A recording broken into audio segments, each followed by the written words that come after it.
Good morning, everybody, and welcome to episode 2 of Unsent Letters. I hope you all are doing amazing this morning. I'm doing pretty well. So, this morning we have got a lot to talk about. Also, how I'm literally out of my partner. Anyways, that's great. But we've got a lot to talk about this morning. But first, I want to start out by saying how today's episode is just going to be a normal episode for episode 2. But next week, I'm going to have a guest on the podcast, and I'm very excited. And we have something really big planned, some really big news planned to tell you guys. I mean, it's really exciting. So, I hope you all stay tuned until next week to find out what our big news is. Okay, so today I want to talk about the modern dating scene, because, what is this? What is going on? Dating used to be, romantic and, love letters and all this stuff, and, good, strong relationships that are, last 50 years and whatever. And now it's just, all, situationships and, friends with benefits and stuff like that.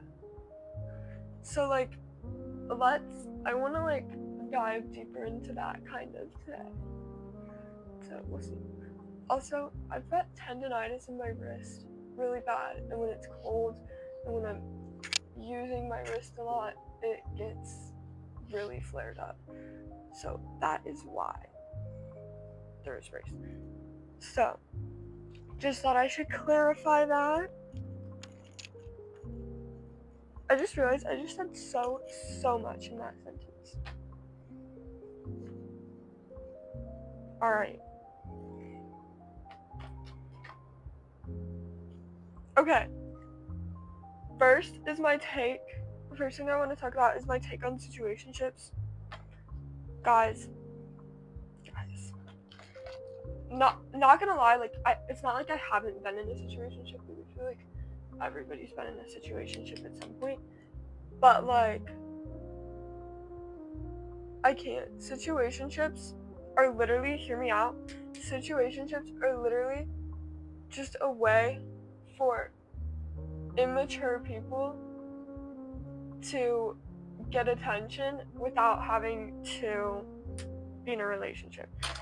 All it is insecure people needing validation, and insecure people needing validation and being too scared to be in a relationship, or not wanting to put in the effort for a relationship, but still wanting attention. That's all it is.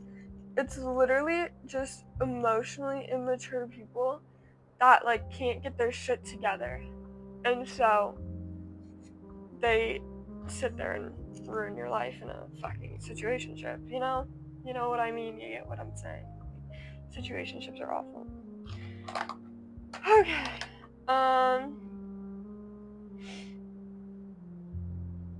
Oh my god. And casual relationships, or people who are in a relationship but don't want to put labels on it. It kind of goes with same thing as situationship. But I feel like people who just don't want to put labels on it are just afraid. I feel like they're just afraid of what people are gonna say, afraid of what people are gonna think. And sorry about that. And I low-key understand being afraid of a relationship to an extent. I completely understand being afraid to date someone, especially if you're still healing from an old breakup, or someone that you used to love, especially if you're healing. I get don't not wanting to be in a relationship.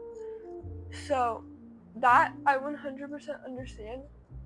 And I get that you still want to have love and you still want to be capable of love, even while you're going through these things. And I totally understand that. I think you need to be able to do it in a healthy way though, and I think people need to learn what a healthy way to deal with that is. So that being said, I low-key should have checked if this mic is working good. I low-key should have made sure this angle is good in capturing my voice. Before I started going on a 6-minute rant. Anyways, so yeah, I think not putting labels on things is just being afraid. I mean, being afraid is not valuable. Being afraid is totally okay. You can be afraid of something, but you can't drag that person through the dirt with you just because you're afraid of a relationship. I hate when people get walked all over and get dragged through the dirt just because the other person's not emotionally available. You know what I mean? You should never drag someone through the dirt or make them feel bad and treat them bad because you're not emotionally available. If that makes any sense at all, I don't know. I think in the modern dating scene, with all the situationships and with all the... I need to turn my fan on. I'm really hot. Hold on. Okay. So with all the situationships and with all the non-labels, friends with benefits, all that shit, I have noticed that everybody is starting to romanticize the bare minimum. When I say romanticizing the bare minimum, I mean your man is doing the bare minimum for you and you're like, oh my god, princess treatment. Oh my god, finally, princess treatment. And I think that's kind of sad because I feel like everybody in this generation and in the world we live in today, everybody has been so mistreated in their former relationships that they think that that's what relationships are. And I think men are walking all over women. I mean, that might be controversial. I might get hate for that, but men are walking all over women and we just let them. And I'm not trying to start a feminism rant or whatever. I'm not trying to do any of that. But I do think that we're letting them treat us like shit and not doing anything about it. And I think that we should stop accepting the bare minimum. And when I say bare minimum, I mean oh, we were dating for 2 years and you got me flowers once. Bare minimum. Oh, he tied my shoe for me. Bare minimum. This was one that I thought was insane when I was in a relationship. When I was in my first real relationship, I was oh my god, he knows the sidewalk rule. That's princess treatment. Sidewalk rule, princess treatment. That is not princess treatment whatsoever. I'm sorry, your man should be protecting you either way. Your man should not a man protecting you and making sure you're safe is not princess treatment. And then holding the door for you, bare minimum. She should be doing that anyways. Bare minimum. Oh, he opened the car door for you. Bare minimum. Oh, he bought me a gift. Bare minimum. I mean, I guess it depends what the gift is and how often it's given. But if you've been dating someone for forever and they are have only given you one gift, and I don't mean 6 months and you should be getting 8 gifts. No, I mean if you've been dating for years and years and you've only gotten one gift, besides birthdays, just just because gift or can't just it doesn't even have to be a gift. Just I went to the store and I got you your favorite candy. I went to whatever and I got you this. I feel that is it's sweet and it's heartfelt. Don't get me wrong. I'm not saying that none of these are sweet and none of these are heartfelt. What I'm saying is that all of these are bare minimum, and you could be getting better. So, anyway, I don't know. I feel like our standards have gotten so low. I wonder if the mic picks up that I'm like screaming, because like on my last video I had to be like really loud, and I also have like kind of a loud voice as it is, so like I'm like 10 times louder. But now that I have the mics, like I guess I don't need to talk as loud. So if the mic picks up that I'm screaming, I'm sorry, and when I do edit it, I will drag the volume down a bit if I'm like screaming.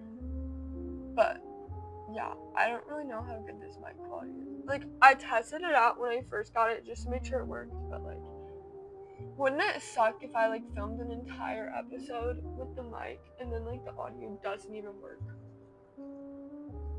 Like, that'd be insane. And you'll be able to tell the difference, because my last video was like, the sound quality was not good, like whatsoever. Also, something really weird is going on with my iPad. Like, I'm filming on my iPad, and like I do my editing on my iPad, but I woke up this morning and grabbed my iPad and was about to get it ready to start filming, and it's in black and white, and like everything's in black and white. I was like, what the hell? So I go to the settings, try and fix all the color settings. That doesn't work. And then I power it off and power it back on, and that doesn't work either. So then I took a picture on the iPad in black and white and sent it to myself, and it was in color. So I'm hoping this video is in color. We're having a lot of issues with this podcast episode this morning, but hopefully it still all works out in our favor. I'm hoping, I'm praying. Because, yeah. Oh my god, do I not know how to turn on a straightener? Jeez. Okay, anyways. So, we talked about situationships, how they're crap. We talked about labels, how they're crap. We talked about romanticizing the bare minimum. Now, I kind of want to go to like a different aspect of like modern dating, which is like, I feel like everybody nowadays feels like they have to be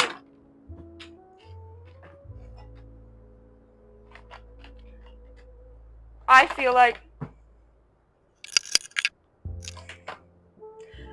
from my experience and like what I've seen in people and like what I've seen on the internet and stuff is that like people feel like they have to be low maintenance. Oh, you just got an atrocious angle. People nowadays feel like they have to be low maintenance, and they feel like they have to be like this perfect little person, and they have to change everything about themselves just to be like, good enough and just to be loved. And that sucks to see, because I never want someone to feel like that. Like, you never want someone to change themselves, you know? Like, I feel like you should be you, and if you're not being you, then what's the point even in life? Because if you're not being yourself, you're not going to be happy. Not that you're not going to be happy, but you're not going to be as happy as you would be if you were being yourself. Like, you get where I'm coming from? You get what I'm saying? I don't know if any of that made sense, but if I drop this damn phone one more time, I'm gonna flip the fuck out. Okay. Sorry, I have like my talking points on my phone, so like that's why I'm on my phone. Okay. Yeah. With the people pleasing, I kind of already like mentioned this, but I want to circle back to that and like how if you like if you're low maintenance, then like maybe like they'll want you, and like you're changing yourself, you're making yourself more low maintenance. You're making yourself more low maintenance just for someone else, to like please someone else and whatever. And so like I think that's just like a really bad habit. I feel like you should be yourself, and like a lot of people nowadays are like scared of being themselves. Like they are too scared that if they do this or if they show this feeling or if they act this way, then they're not going to be accepted, and that sucks. Like I would never want to be in that position. Y'all might hear me brushing my hair. Hold on.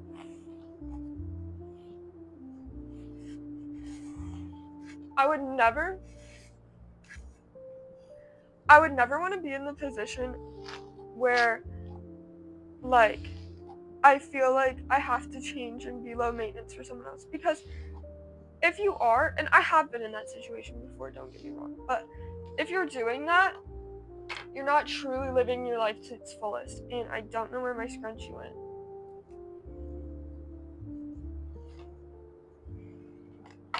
No! What? I need my cute scrunchie! I'm gonna crash out. D1 crash out right now. Crashing out mid-podcast is... Oh, it was right in front of me. Okay. So.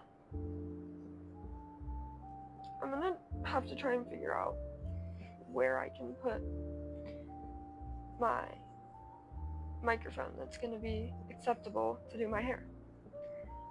But yeah, so I think that if you're having to change yourself for someone to like you, or if you're having to like change yourself in any way, shape, or form. Hold on. Let me adjust my mic. Okay. I hope this angle works for my mic. I'm sorry if it doesn't. But yeah.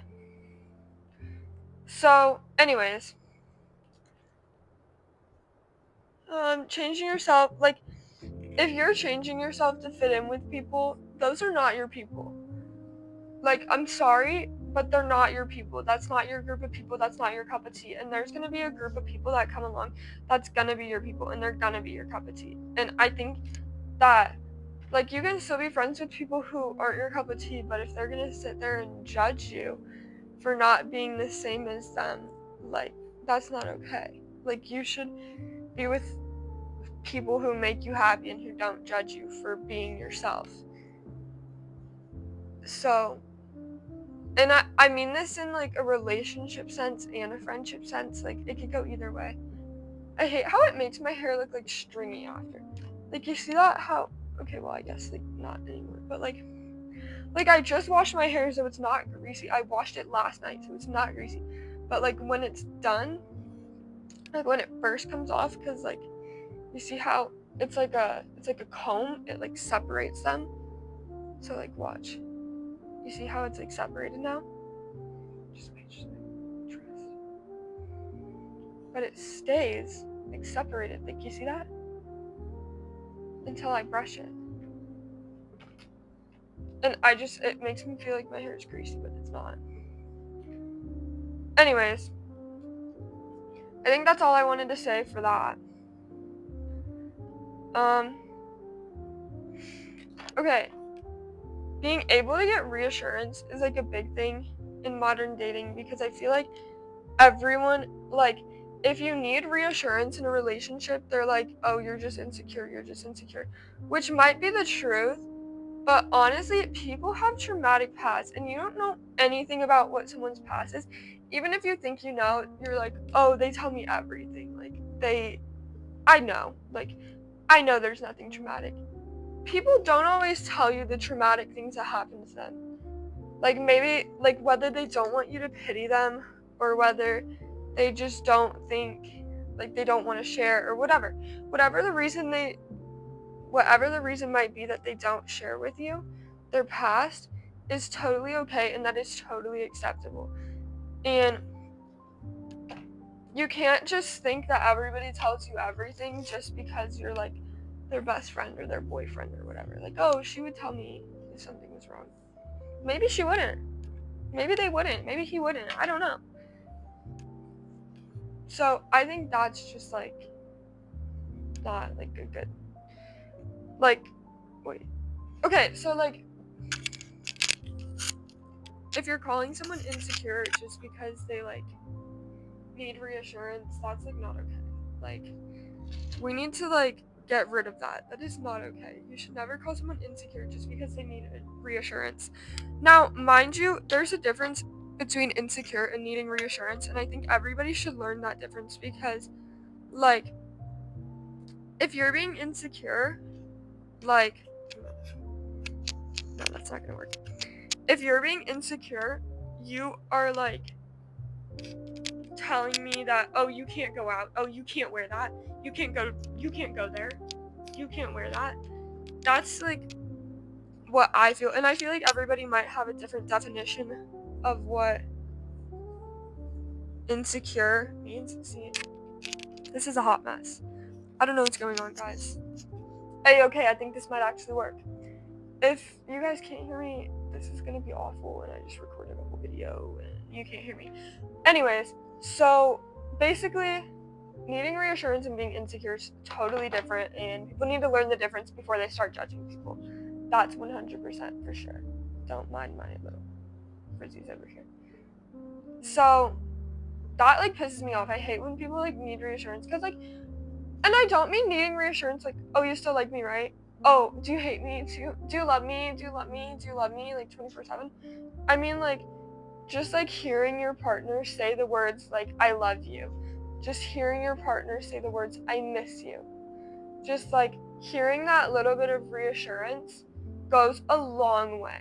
So, like, partners, pay attention, because saying I love you, I get that it's, like, sappy and stuff, but, like, it genuinely means a lot. And, like, if you're not saying I love you enough to a person, if that's a person who, like, needs reassurance, and, like, that's just how their brain works, they need reassurance, that's gonna, like, hurt them a lot. And it's not that you mean it by not saying I love, like, okay, like, I don't mean not saying I love you because you don't mean it. I mean, like, if you're in a relationship and, like, you've been in a relationship for, like, a while, and, like, you've already said I love you, but you just don't say it often. That's what I'm talking about here. I'm not talking about, oh, she didn't say I love you, like, it's the second week of dating and she hasn't said I love you yet. Like, that's not what I mean. I'm meaning, if you guys have been dating for a while, you've already said I love you to each other, and someone just isn't saying it, whether they're not saying it because they don't want to, or whether it might even not be a matter of not wanting to, it might just be a matter of, like, oh, like, I didn't realize you needed that reassurance, I didn't realize that I wasn't saying it enough for you. Like, I know my hair's all over the mic right now, but oh my god, my dog just choked so loud. Should I go check on him? He'll be aight, thug it out. Anyways, what time is it? Doing good on time. Alright, but yeah, that's what I mean. I'm like, he's just gonna do this whole section together. I don't feel like doing 2 more sections. But yeah, so that's what I mean by, like, the reassurance. I don't mean, like, it's kind of hard to explain, but I just want people to understand that, like, if you're with someone who you know needs reassurance, you should be saying I love you a lot. You should be saying I miss you a lot. Even if you think it's sappy. Even if you think it's sappy and corny, like, you should still be saying that, because you don't know how much that impacts someone's day when you say that. You don't know what other people feel. You don't know if, like, I don't know how to explain it. I feel like I'm not explaining it good enough, so I'm gonna move on. I'm gonna move on to, someone needs to count that. Okay. I'm gonna move on to setting boundaries without having to, like, explain yourself or explain your reasoning. Because I feel like when you set a boundary for yourself and you're like, hey, this is my boundary. I just realized I forgot to do sentence right. I'll do that in a little bit. You're like, hey, this is my boundary. Please don't cross it. And you're like, why? Well, why is that your boundary? Why do you feel this way? why is this your boundary? And having a healthy conversation about it on your own time might be a good thing. That might be good for your relationship, good for your friendship, whatever. So having a healthy conversation about it on your own time, that might be a good thing. But when I just missed that entire chunk. There we go. But when you set a boundary for yourself and someone asks, well, why? Why is that your boundary? You don't need to share with them. You can just be like, sorry, like I don't feel comfortable explaining it, but this is my boundary and I don't want you to cross it. You don't need to explain yourself. If you're not comfortable sharing why you have a boundary, don't. You never need to explain yourself for setting boundaries. Setting boundaries is an amazing thing. I think everybody should set boundaries. I think everybody should have boundaries for themselves. Because if you don't, you're going to get walked all over, and that's just the truth. That's just the truth. I'm not trying to be mean. I'm not trying to diss on the people you're with or the people you hang out with. But if you don't set boundaries for yourself, you are going to get walked all over. And that is just a fact. Because you can't tell someone where they cross the line and where they don't. If you don't have boundaries for yourself, you don't know what's crossing the line and what's not. You don't know what is acceptable and what's not. You don't know what you would, and you don't even have to tell anybody what your boundaries are. You just make them in your mind, and you're like, this is my boundary. This is what I don't want people doing to me. That way you can recognize when someone is doing it, and that way you can like stop them or like have a conversation with them. You should never let someone cross your boundaries and like just it be acceptable. Like you have to know what your boundaries are to stop people from crossing them. I feel like my hair is hitting my mic a lot and I'm sorry if it's obnoxious. Like I'm really sorry. But oh my god, that was atrocious. I don't even know what that was.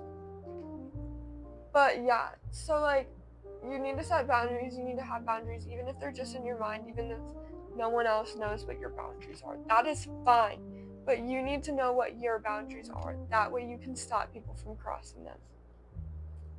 Because if I don't know what my boundaries are, how am I going to stop people when they cross them?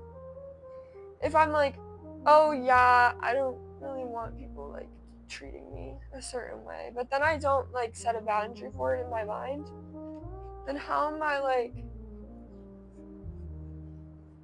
do I stop them? How do I know when they're doing that? You get me? Are you picking up what I'm putting down? Is any of this making sense? I'm sorry if it doesn't make sense. I'm kind of just like spitballing like these. I'm kind of just like saying like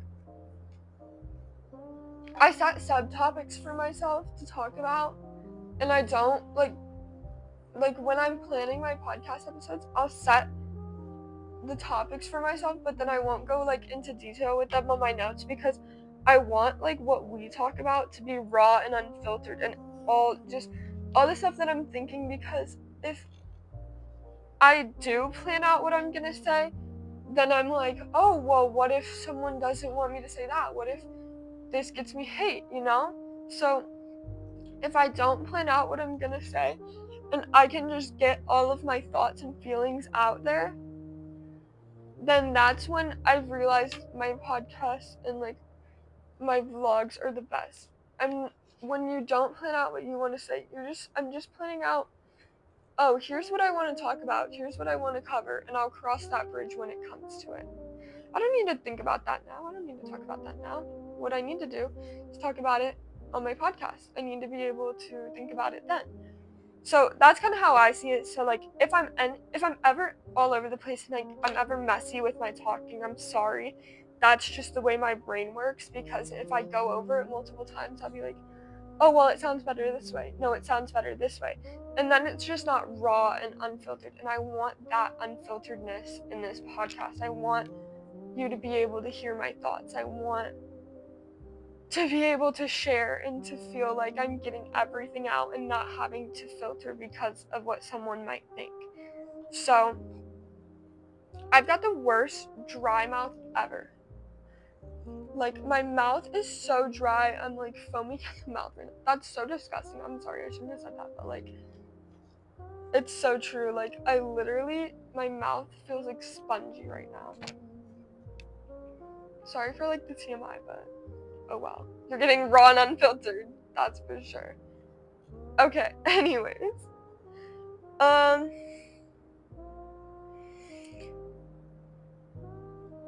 Okay, so this is like my last subtopic that I want to talk about, but then I'm gonna give you like an example of like changing yourself and stuff. So, okay, you don't need to be easy to be loved. You don't need to, and when I say easy, there's many different things I can mean by that. Take it how you want to. Like, you don't need to make yourself low maintenance for love. You don't need to open yourself up for love. And I don't want to like, I don't know who's watching this podcast, and like I don't know like whose kid, like if kids are watching this. Like, I'm just gonna like, cause like on YouTube you can't see who views your stuff, and like, so that's like difficult. But so I can't see like the general like age, like not like age, but like, you know, and like I don't want a kid stumbling across this and watching this. So you don't need to make yourself too available to feel loved, and I feel like that is not heard enough in this generation. If you are not comfortable with doing something, don't do it just because you feel like you're not going to be loved if you don't. There will always, always, always be a person out there who's gonna love you no matter if you make yourself available or not. You get what I'm saying? Like, someone's always gonna love you, and maybe the person that you want isn't gonna love you if, or not like love you, but like they're not gonna give you that attention if you don't make yourself available.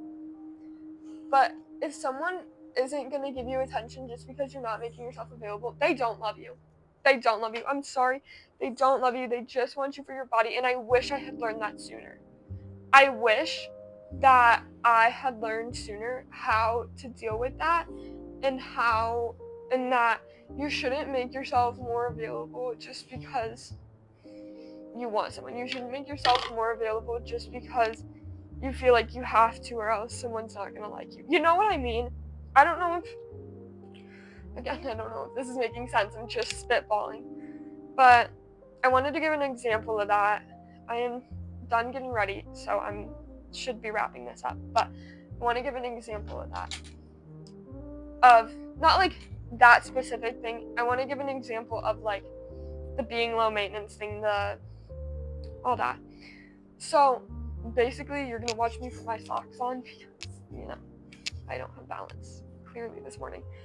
Anyways, so there was this guy that I was dating a long time ago, back in 8th grade, and I had asked him one day. I was like, "Hey, like we're still getting to know each other. Like, it's a middle school relationship. Like, no one really knows each other that well in middle school. Like, no one's gone in depth over things." Oh my gosh, I just looked over, my straightener's steaming really bad. I think it's like burning the hair inside. Like, it's off, but like, does anybody else see that? I think the hair inside of it's burning.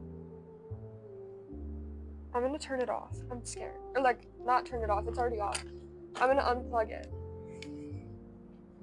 Okay, I'm gonna keep an eye on that while I talk. But still doing it. Okay, I'm scared. Anyways, so there was this guy that I was dating back in 8th grade, which we were still getting to know each other. So I was like, hey, like, I want to know, like, I know we're dating. I know you're dating me. What is your ideal type? And he was like, I don't know. Anyways, so then I'm like, okay, pale or tan? Tan. So I'm like, fuck, I'm pale. Like, so I started self-tanning. And then I was like, okay, blonde or brunette? Mind you, my natural hair color has always been dark brown. I have dark brown hair. This is even a little bit lighter than my natural color. So, like, my natural color used to be, like, closer to black than brown. Not, like, black, but, like, it's, like, very dark. So, like, it's definitely still brown, but it's, like, very dark brown. So, anyways, so he said that he liked blondes over brunettes, and I'm like, well, I have dark brown hair. Like, what? Like, what do I do? My man doesn't want someone with dark brown hair. So, that's when I started dyeing my hair. I dyed my hair the first time a couple months after we had gotten back together. We broke up and then we got back together, and I was like, well, he wants me to be, I need to be pretty for him, so I need to dye my hair. I have to be his ideal type. Mind you, we dated for 6 months, broke up, and then dated for another 6 months. This was the first week we were dating ever, and I still remember it. This is like 3+ years ago. I still remember this was the first week we were dating, and I still remember this conversation because it impacted my life and it impacted my self-esteem so much. And like, if this person's watching this, they're probably like, what? I don't remember saying that, you know? But like, and like, it's not their fault. Like, maybe they didn't mean it. Like, they were just telling me their type. I mean, I asked. I did ask. That's my fault for asking, I guess. But yeah.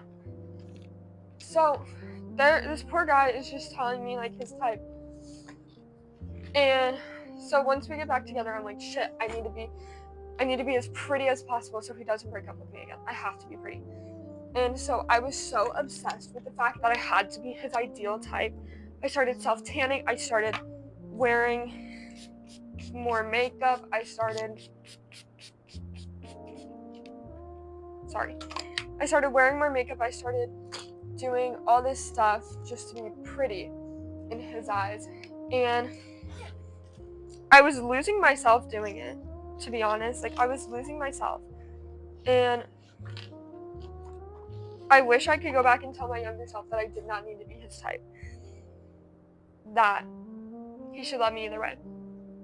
I have nowhere to live or wipe like the extra foundation off my face. But so yeah. And so that like really took a toll on my self-esteem and stuff. And after we broke up, I went platinum blonde. I was like, he wants a blonde. I'm gonna get as blonde as I can get. And once I get as blonde as I can get, he'll want me back. Well, I went completely platinum blonde. And this is, mind you, this is not like 8th grade still. Like, we broke up this final time in freshman year. So I was like, okay, I'm gonna dye my hair as blonde as I can and he'll want me back. I'm gonna make him regret this. I went platinum blonde.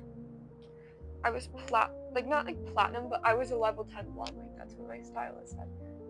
And I even went to a different stylist to ask her opinion. Yeah, she was like, yeah, you're level 10. So anyways, so I was at a level 10. And, so I'm at a level 10 and I was like, perfect, he'll want me back now. So I go to a party, see him there. We get to cuddling and stuff. And then we start like, not like talking again, but like being like really close again. So I'm like, great, like I'm platinum blonde, I bagged him, I did it. And so then a week after this party, he's like, oh no, like I just see you as a friend. Like, I was just like having fun to have fun at the party. Like, don't think too much into it. So I'm like so crushed because like I changed everything about myself for this man, and then he still doesn't want me now that I've changed to his ideal type. What is wrong with you? I'm like, I literally look so batty right now. So then after he didn't want me anymore, I was like, you know what? Why did I even do that for him? Why did I change everything about myself for him if he's still not gonna care? Like, why would I do that? Why would I do that to myself? Why would I put myself through that? Why would I lose myself in the process? So I forgot to do this earlier, so I'm doing it now. Normally I wouldn't. So anyways, I went platinum blonde and now I'm back to brown because, like, brown is better, obviously, and if he can't see that, and, like, if he doesn't want me because I have brown hair, that's not my fault. If someone doesn't want me because I'm not their ideal type, that's not my fault. Sorry, I can't control what I look like. I'm gonna be myself, and I'm gonna be who I want myself to be. So anyways, on that note, I want to wrap up this video. I am so excited to share my big news with you guys next week. I cannot wait. I'm absolutely ecstatic. I'm so excited. I've never been this excited to share news. I'm so excited. I can't wait to share this news with you guys. Please tag along with me on this journey, on my podcast journey, and please, please, please stay tuned for the next episode. It's going to be a guest episode, and we both of our guests, or me and the guests, both have really big news for you guys. So please tag along, stay tuned, and find out what that big news is. I can't wait to see you all next week. Thank you so much. I love you all so much. Have a great day.